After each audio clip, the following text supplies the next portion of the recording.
Hey, welcome back everybody. I hope you had a great weekend. Often I get comments about why we don't do more of these videos. Well, we're kind of reporting on things that actually happen, and we can't get ahead of the ball too much. We have to wait for them to actually happen to then talk about it. So one of the big things that came out of Ukraine here over the past week is they finished construction on one of their gunboats. This is the Gyurza M class, M for modernization, I presume, is the 8th riverboat gunboat produced of this class. Now, whenever the war kicked off, or right before the war kicked off last year, Russia did capture 2 of these. I believe sinking one and then raising it up again as it passed beneath the Kerch Bridge. So they don't have all 8, that's for sure, but they do have an additional one, and that's the one you see here on your screen, courtesy of navalnews.com. They had the picture and broke the story first. Production of this class began all the way back in 2012. Like I said, they've built 8 of them, 75 feet long, 15 feet wide, approximately 25 knots, 5-man crew, and powered by 2 Caterpillar diesel engines. Really good stuff. Whoops. Here we have a great graphic. This is by navalanalysis.blogspot.com. Recommend you go over there, check out their site, because they do these graphics for all sorts of different warships. But here they've pointed out and labeled all the different systems visible topside, whether they're decoy launchers on top of the command center there, or the radar antennas as well, whether they're navigation, GPS, and so forth. And then, of course, the big weapon systems, the big 2 turrets. You've got one forward, one aft, that carry the big 30-millimeter cannon there, and 2 barrier anti-tank guided missiles on each. They also have a 7.62 machine gun and a 30-millimeter grenade launcher. You see a really good photo of these systems here on this picture. Off on the far right-hand side, that little circle with the green lens above it, that's the optical tracker for the anti-tank guided missiles. So, a typically armored gunboat for river use. These boats are designed to patrol up and down the major rivers in Ukraine. This one is in the Dnieper River right now. So we'll see if she gets into any action or if she's just going to be kept near Kiev, where she's doing factory test at the moment. So congrats to Ukraine for completing a warship in wartime conditions. Not something that's easily done. Russia's aircraft carrier Kuznetsov left dry dock. Now let's talk about the American Navy. America is hosting one of the largest maritime exercise in the Middle East. It's called International Maritime Exercise Cutlass Express. Has 50 nations this year, 35 ships, over 7,000 personnel being involved.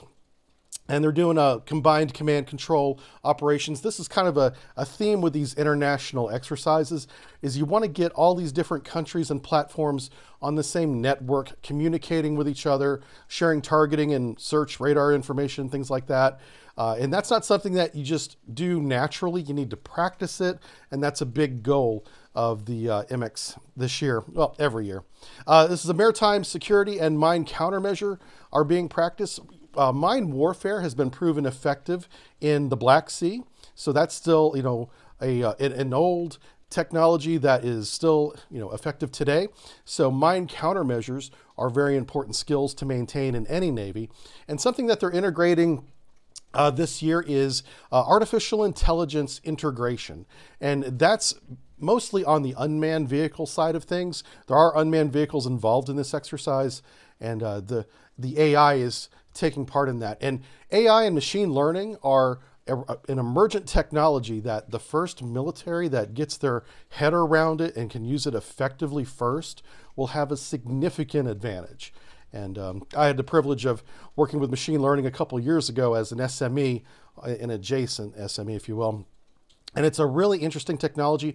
The thing that I took away from my time with the machine learning programs that I was involved with is machines are very good students in that they don't forget unless you tell them to forget something, which is an important part of learning, actually.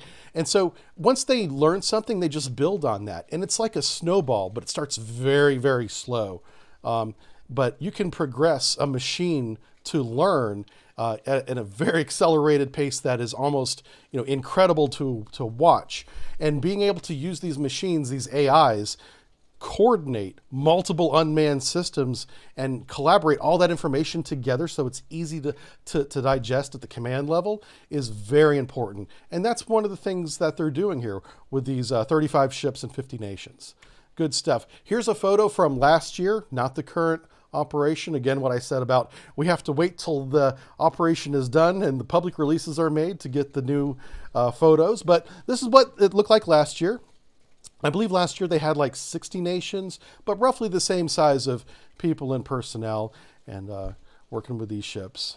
So very cool stuff. All right, so let's shift gears back to home here for a little bit. A report came out. This report was funded last year, but it came out recently talking about preventing suicide in the United States military. And there was a couple of key recommendations came out that kind of took me by surprise.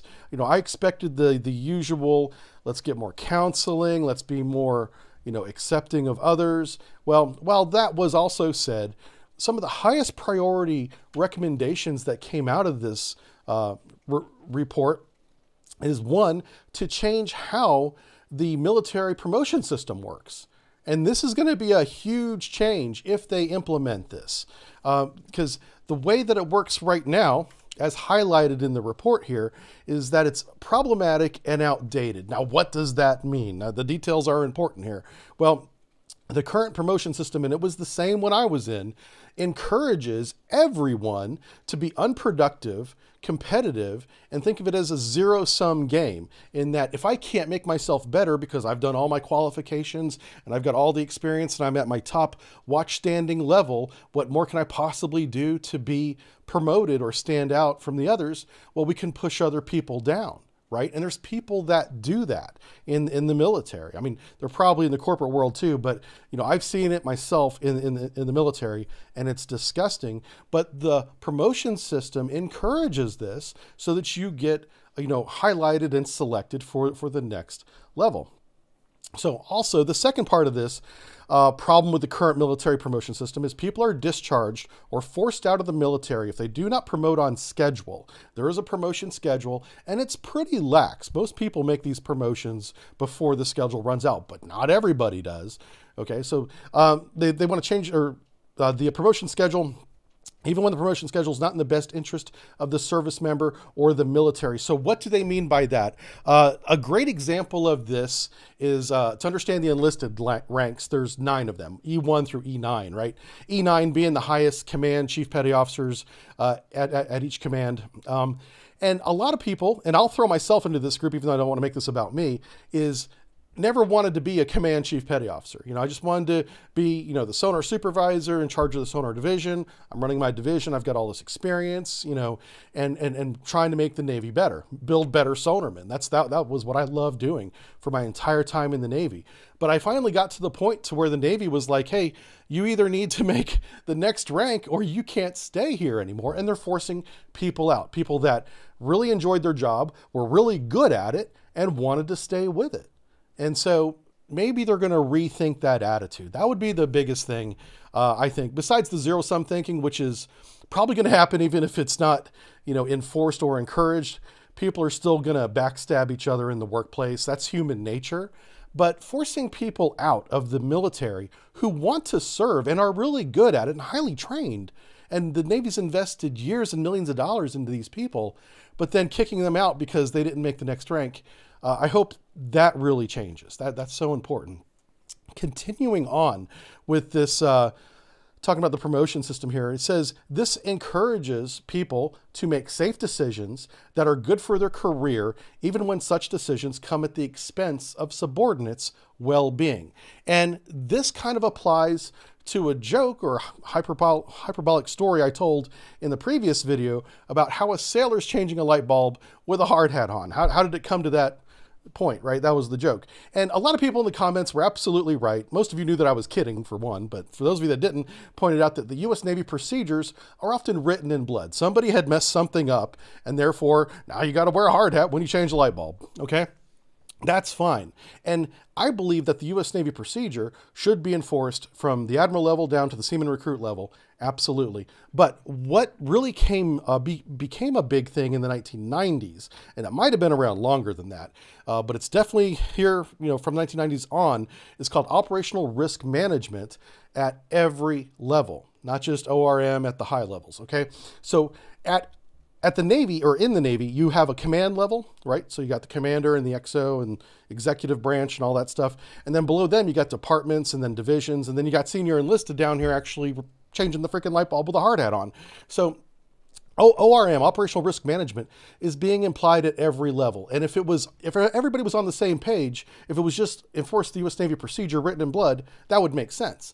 But what happens in effect is every level adds requirements. For instance, the command could take the U.S. Navy procedure and say, well, in order to change this light bulb, you need more than just the procedure. You need a work authorization form, and that has to be approved and reviewed by someone in the chain of command the day before. So now all work has been delayed 24 hours because of this freaking form that we need to fill out at the deck plate level and submit up the chain of command that has to be reviewed by the officers before the next day work can begin.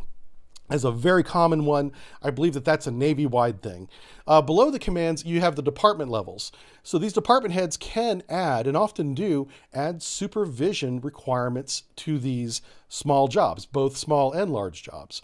Right? So they could say, well, in accordance with the WAF, or in addition to the WAF, you need to have a senior enlisted person watching the light bulb change. Okay, and then the division officers, who are often very junior Lieutenant JGs, they could add their own because they want to be just like the department heads that they're trying to aspire to become. They could say, well, let's have a senior enlisted, help the worker out, make sure he doesn't make any mistakes. So adding additional manpower to a rather simple job. So that's how you get to this, in the senior enlisted level, I see my sailor changing a light bulb with a reader worker and a hard hat on, and I'm wondering why I had to get this authorized the day before. Well, that type of mentality, these safe decisions to prevent anything from possibly going wrong and then causing a problem, maybe even leading to an investigation. God forbid the light bulb change went wrong. They're making decisions that affect the most junior level of enlisted, making their life very stressful, having to do these additional steps that the Navy procedure never intended. Okay, so this is another thing that they're trying to change, is they want to promote people that are good at people skills, or have people skills and have good leadership skills, as well as good technical skills. Because right now, what we're seeing and have been for decades are people that are very technically proficient at their job, which is great, but they have poor people skills, and they're so afraid of anything negative happening to them that might prevent them from taking the next step in their career in terms of promotion, that they put up all these safeguards around everybody that just slows down work. So this is a big recommendation. I really hope the Navy takes this part seriously and changes the way the promotion systems work. Not for me, my time's over, but for the people coming into the Navy, I want to see them have a better life in the Navy than what the rest of us had. And this applies to the whole military, by the way. This isn't just a Navy recommendation thing. This is the signature page of all the people on the panel. I do want to quote one of the doctors here. This one really took me by surprise. This is completely separate from the promotional recommendation change.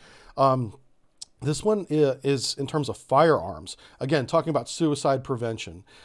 Dr. Craig J. Bryan said, when we look at the science of suicide prevention, there's arguably only one thing that all researchers agree on. And that's a huge statement. I just want to pause right there because it's a period. He's talking about not just this panel. All researchers agree on this. And what is this thing? And that one thing is that taking steps to slow down convenient access to highly lethal methods like firearms is the single most effective strategy for saving lives. Limiting access to firearms, slowing down access to firearms, saves lives. That's the one thing everybody can agree on. So, my question to you is, if limiting access to firearms, convenient access to firearms, works with active duty, why would that not work for a nation? And if removing access to firearms saves lives, why don't we take steps to do that now? So I look forward to your comments down below. Tell me why we should not, or why we should, remove access to firearms from the general public. Why would that not save more lives than having the current system that we have? All right. Thanks for watching, everybody. We'll see you in the comments section. It's probably going to be a circus. Bye.